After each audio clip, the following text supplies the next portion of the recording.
Hello friends, இது உங்களோட smashtime tech channel. இந்த வீடியோவில் என்ன பார்க்க போகிறோன்னா, ஒரு இமேஜை வந்து எப்படி matplotlib லைப்ரரி யூஸ் பண்ணி ஒரு நியூ விண்டோவில் வந்து அவுட்புட்டை வந்து பிரிண்ட் பண்ணுறது, அதுவும் வந்து ஓப்பன்சிவி யூஸ் பண்ணி அப்படிங்கிறத பற்றி பார்க்க போகிறோம். ஸோ இப்போ வந்து என்னோடய பைத்தன் எடிட்டர் ஓப்பன் பண்ணிக்கிறேன். winmat.py அப்படின்னு சொல்லிட்டு ஒரு பைத்தான் ஃபைலை க்ரியேட் பண்ணிக்கிறேன். ஸோ அது எப்படி க்ரியேட் பண்ணணும்னா, அதை ரைட் கிளிக் பண்ணிட்டு நியூ கொடுத்து பைத்தான் ஃபைல்னு கிளிக் பண்ணிங்கன்னா நேம் பைத்தான் ஃபைலோட நேம் தரணும். நான் இந்த இடத்துல winmat அப்படின்னு கொடுத்து என்டர் பண்ணேன்னா அது க்ரியேட் ஆகிடும் ஆட்டோமேட்டிக்காக. நான் இங்கே இம்போர்ட்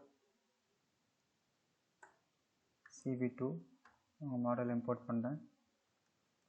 இப்போ from matplotlib import pyplot as plt. So வந்து இந்த லைனுக்கான எக்ஸ்ப்ளனேஷன் சொல்கிறேன். இது எப்படின்னா,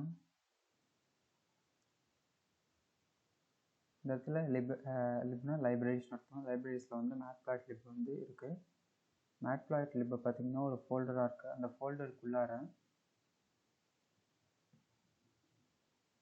pyplot அப்படின்ட்டு ஒரு பைத்தான் ஃபைல் இருக்குது. இந்த பைத்தான் ஃபைலுக்குள்ளே தான் வந்து இப்போ நம்ம யூஸ் பண்ணக்கூடிய ஃபங்க்ஷன்ஸ் எல்லாமே வந்து இருக்குது. ஸோ அதை தான் நம்ம இம்போர்ட் பண்ண போகிறோம். இப்போ எல்லா மாடலுமே வந்து .pyங்கிற எக்ஸ்டென்ஷனில் தான் இருக்கும். ஸோ அதை ரெஃபர் பண்ணுறதுக்காக தான் வந்து இந்த ஃப்ரம் இம்போர்ட் அப்படின்னு யூஸ் பண்ணுவாங்க. ஃப்ரம்ங்கிறது ஃபோல்டரையும், இம்போர்ட்ங்கிறது மாடல், அதாவது பைத்தான் ஃபைலையும் வந்து நீங்கள் வந்தது. ஆஸுங்கிறது அந்த பைப்லாட்டை நான் சிம்பிளிஃபை பண்ணி பிஎல்டி போட்டுக்கிறேன். நீங்கள் வேறு எதுவாக வேணால் போட்டுக்கலாம். சிம்பிளாக ஏன்னு கூட போட்டுக்கலாம், பின்னு போட்டுக்கலாம், சி எப்படி வேணால் போட்டுக்கலாம், அது உங்கள் இஷ்டம். இப்போ நான் இமேஜை வந்து ரீட் பண்ண போகிறேன். cv2லேருந்து cv2.im read sample.tiff.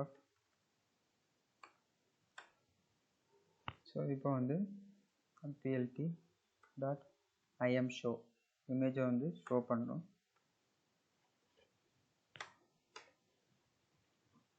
இப்போ நான் வந்து ஒரு நியூ விண்டோவில் வந்து இமேஜை ஷோ பண்ணணும். அந்த இமேஜை வந்து எப்படி வந்து XY அப்படின்னு சொல்லிட்டு ரெண்டாக வந்து ஆக்சிஸில் பிரித்து ஷோ பண்ணணும். ஸோ அதுக்காக plt.xtricks.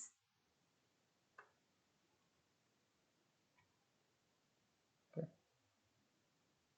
நெக்ஸ்ட் வந்து plt.ytricks.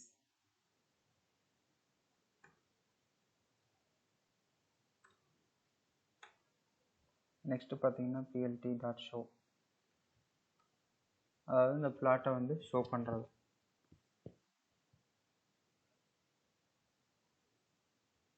ஓகே, இந்த இதை ரன் பண்ணலாம்.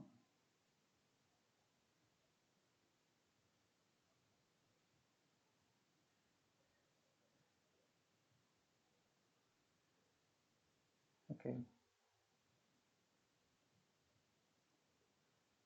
இமேஜ் ஷோவில் ஆர்குமெண்ட் மிஸ்ஸிங்னு காமிக்குது. plt.image ஷோவில் நான் இமேஜ் அப்படிங்கிற ஆர்குமெண்ட்டை மிஸ் பண்ணிட்டேன் போடுறதுக்கு. ஸோ அதனால் இந்த எரர் ரைஸ் ஆகிருக்கு. இப்போ பார்த்தீங்கன்னா ஃபிகர் வந்திருக்கு. இப்போது இந்த விண்டோவில் பார்த்தீங்கன்னா கீழே வந்து இந்த இடத்துல பார்த்தீங்கன்னா XY ஆக்சிஸோட கோஆர்டினேட்ஸ் இருக்கும். அதை வந்து இங்கே நீங்கள் பார்த்தீங்கன்னா வந்து இந்த இடத்துல கீழே அதில் லிஸ்ட்டாக உங்களுக்கு கொடுத்துருப்பாங்க. அதோட கலர் கோட்ஸ்லாம் கொடுத்துருப்பாங்க. எக்ஸுக்கு 774 இருக்குது, ஒய்க்கு 510 இருக்குது. இப்போ அந்த பிக்சலோட ஆர்ஜிபி ரெட் க்ரீன் ப்ளூ வந்து ஆர்ஜிபி வேல்யூ கீழே கொடுத்துருக்காங்க லிஸ்ட்டில். இப்போது இதை பார்த்தீங்கன்னா சேவ் த ஃபிகர். இந்த ஃபிகரை வந்து நீங்கள் சேவ் பண்ணுறதுக்கு நீங்கள் ஃபைலில் வந்து சேவ் பண்ணிக்கலாம், எந்த ஃபார்மேட்டில் வேணாலும். ஸோ நான் இப்போ சேவ் பண்ணல, அதனால் எடுத்துட்டேன். இப்போ இது வந்து ஜூம் டு ரெக்டாங்கிள். கிளிக் பண்ணி அந்த இடத்த மட்டும் நீங்கள் கரெக்டாக ஜூம் பண்ணி பார்த்துக்கலாம். ஓகே, இது புரிஞ்சிருக்குன்னு நினைக்கிறேன். Configure subplot. இதை பார்க்கறதுக்கு முன்னாடி நான் நார்மலாக வந்துடுறேன்.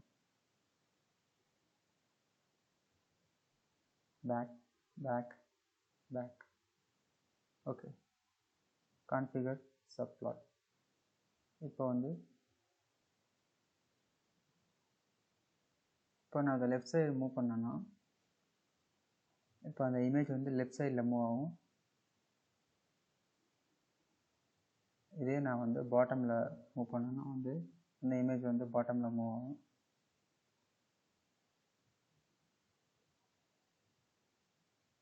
பாட்டமில் ஸ்பேஸ் அதிகமாக இருக்குன்னு அர்த்தம்.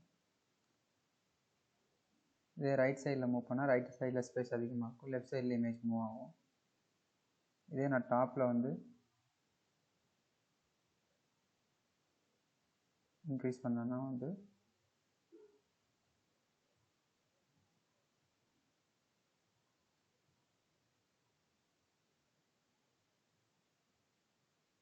இதோட டாப்போட ஸ்பேஸ் டிக்ரீஸ் ஆகும். இது டிக்ரீஸ் ஆகும் டாப்போட ஸ்பேஸ். இமேஜ் மட்டும் பாட்டமில் உங்களுக்கு தெரியும் அதிகமாக. இப்போ இது புரிஞ்சிருக்குன்னு நினைக்கிறேன். இப்போ நான் மறுபடியும் ஃபார்வர்ட் ஹோம்னா நார்மல் இமேஜுக்கு வந்துடும். இப்போ இதுதான் மேட்ப்ளாட்லிப்போட பேசிக்ஸ். இந்த வீடியோ உங்களுக்கு பிடிச்சிருக்குன்னு நினைக்கிறேன். இந்த வீடியோ பிடிச்சிருந்தா லைக் பண்ணுங்கள், பிடிக்கலன்னா டிஸ்லைக் பண்ணுங்கள். தேங்க்யூ ஃபார் வாட்சிங்.